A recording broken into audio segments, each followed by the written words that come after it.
Olá pessoal, Josias Pucchieri aqui, estamos iniciando o 9º episódio do Fé que Inspira. E dessa vez nós vamos tratar de um tema bem relevante, muito importante, igreja, mulheres e sociedade. E para isso está comigo aqui a nossa irmã em Cristo, teóloga Josiane Moreira. Muito bem-vinda. Amém. A paz do Senhor Jesus a todos. Irmão Josias, primeiramente sou grata a Deus pela rica oportunidade de estar aqui. Que esse episódio seja como os outros, edificante para a vida de todos nós. Que bom, é isso mesmo. Esse é o propósito do Fé que Inspira. Temas, pessoas trazendo histórias inspiradoras de fé que possa ainda mais enriquecer e melhorar a vida de cada um de nós. Vamos lá, Mãe Josiane? Vamos lá. Eu quero, para que o nosso ouvinte, para os nossos seguidores, já passam a te conhecer. Quem é Josiane Moreira, sua história, sua trajetória profissional, ministerial? Diga um pouco mais para nós, quem é Josiane Moreira? Bem, vamos começar falando aí dessa parte profissional. Eu já sou professora de letras, com habilitação em literatura há 16 anos, que eu atuo na área de ensino. E eu tenho um mestrado concluído pelo Instituto Federal de Mato Grosso, que é na área de ensino também. E eu estou atualmente concluindo um doutorado na Universidade de Huelva, na Espanha, que também é na área de ensino. Você docência, didática? Didática. E especialmente o meu foco é na formação de professores, onde eu gosto de atuar. Justamente por isso que eu já faço um link com a minha atuação eclesiástica, porque eu também sou formada em teologia pela FEIX, e atualmente eu sou pregadora da Palavra de Deus, eu também palestro e eu também ensino nas escolas bíblicas dominicais. Então eu diria que o meu nicho não é apenas um, são dois. Eu atuo como pregadora especialmente para mulheres, não prego somente para mulheres, mas o meu grande público são as mulheres, círculo de oração. É isso mesmo. E tem a EBD, no qual atualmente eu sou também uma das coordenadoras pedagógicas, junto com a irmã Dásia Reis, da CBDECRE, que é focado para a formação e auxílio dos professores da Escola Bíblica Dominical, e coordenação também pedagógica da Discipula DECRE, que é um departamento que nós estamos aí trabalhando para dar início. Que benção. Foi por conta desse seu nicho que a gente tomou conhecimento da Josiane, falou, não, temos que levar lá para a gente conversar sobre esse tema. Esse tema é muito importante e está sendo bastante debatido. Que bom que agora está sendo debatido, que antigamente era como se fosse um tabu, né? Ainda tinha uma certa resistência dentro das igrejas. Mas, iniciando propriamente no tema, vamos fazer o seguinte, a seguinte pergunta.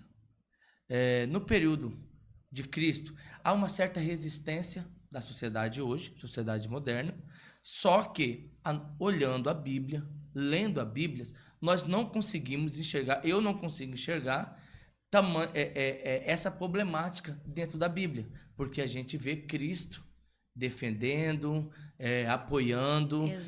O que você tem para nos trazer, para nós já darmos início no período de Cristo? Como foi essa relação, essa tratativa, Cristo e mulheres?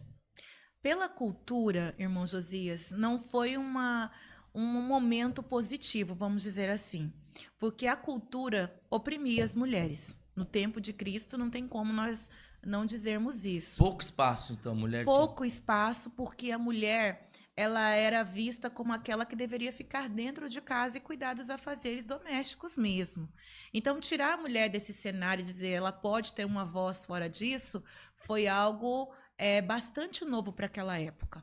Só que o problema centra-se no fato de que hoje muitos acreditam que o cristianismo ou que Jesus ou que a Bíblia oprimiu as mulheres.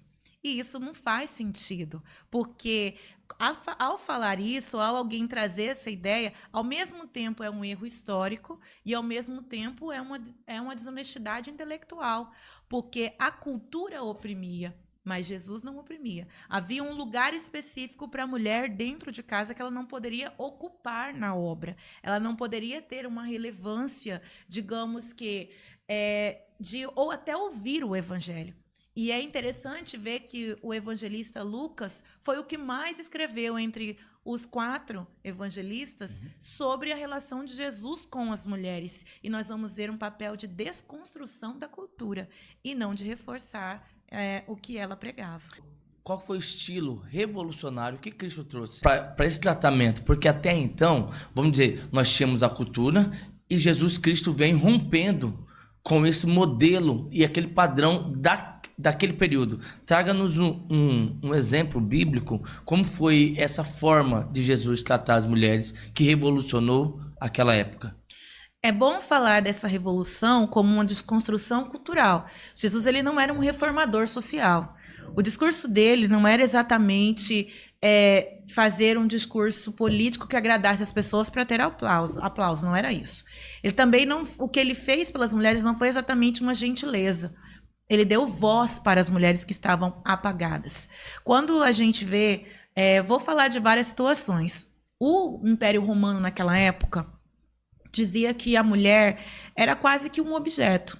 E até uns rabinos naquele tempo, de acordo com estudiosos, tiveram rabinos que agradeciam a Deus do seguinte modo: obrigada a Deus por eu não ser um gentio, nem um escravo e nem uma mulher, dado o nível cultural de pensamento deles para aquele tempo.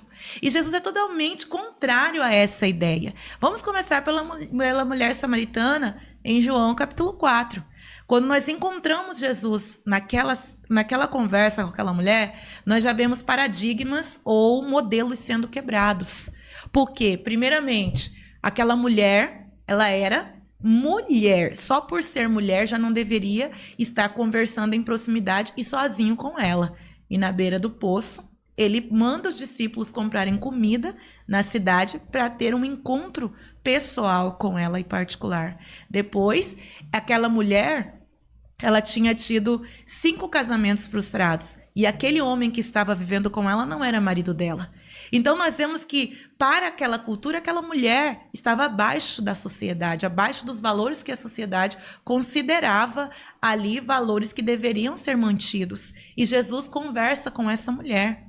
Então, ali ele dá um espaço para a mulher dizendo: há um lugar para você no meu reino, porque ele transformou a vida daquela mulher.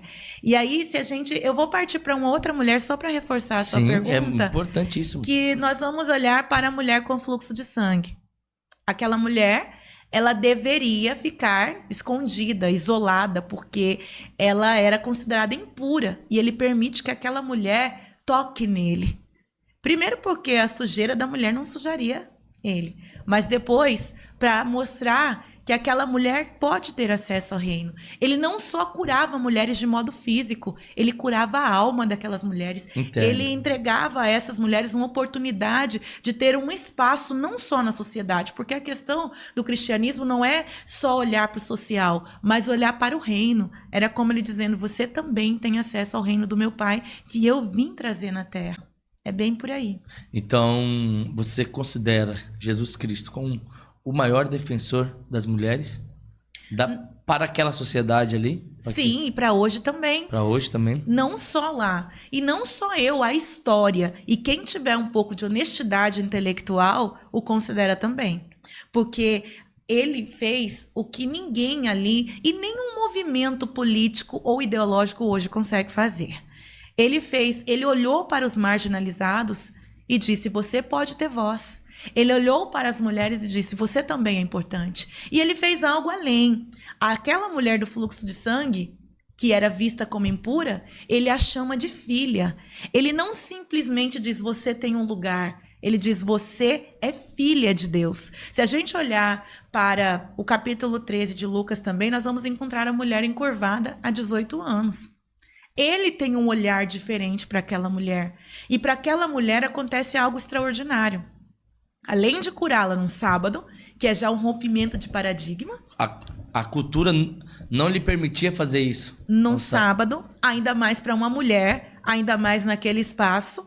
Ele ainda diz para ela, filha de Abraão. Naquele tempo, ser filho de Abraão era um dos maiores reconhecimentos que um judeu poderia ter. Mas agora ele quebra ali a estrutura e diz filha de Abraão, dizendo que agora ela também pode ser considerada aquilo que só os homens eram. Só que eu quero reforçar que com isso ele não está desfazendo a criação lá em Gênesis 1.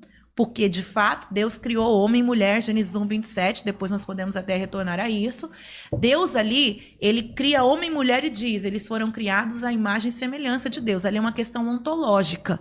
No sentido de ser, de essência, o homem e a mulher são iguais. Porém, eles têm propósitos e funções diferentes. É nisso que nós temos que focar. A gente vai entrar aí nesse debate logo, quando for tratar sobre casamento, relacionamento, coisa e tal. E se tratando daquela mulher que foi levada a Cristo para ser apedrejada. Também foi um outro momento de defesa, onde Cristo, ele rompeu, porque naquele momento foi levada ela sozinha. Exato. Não tinha somente os seus acusadores, mas ela não estava fazendo aquilo sozinha. O que você traz aqui? Que lição podemos extrair dessa defesa? Jesus Cristo e mulheres. Então, ali tinha uma festa, né? João, capítulo 8. Era um período de festa, segundo ano do ministério de Jesus, de acordo com alguns teólogos. E a gente vê que, ao chegar à noite, provavelmente no fim da festa, uma mulher saiu para ali o ato de adultério. Só que ela não saiu só. Não sabe-se como foi, mas aconteceu e ela foi pega no ato. Ela deveria ser levada junto com o homem que estava cometendo esse ato com ela, mas ali os judeus da época, os acusadores, pouparam o masculino. Lembrando que Jesus, ele foi um escudo de proteção dessa mulher, mas ele não passou pano para essa mulher. Ele disse, vá e não peques mais. Então ele está dizendo, você cometeu uma falha, porém, eu posso te perdoar. Você vai aqui sair dessa situação sem ser apedrejada sozinha. Esse mal não vai cair somente sobre você, porque há um perdão. Não que ele esteja, digamos que, concordando com o que ela fez, mas ele está abrindo um espaço para que as pessoas analisem a si mesmas em relação ao julgar o pecado do outro. Então, ali, eles quiseram colocar Jesus, na verdade, em uma armadilha, que ele saiu muito bem, ali sendo um escudo para aquela mulher, mas alertando das consequências que o pecado causa.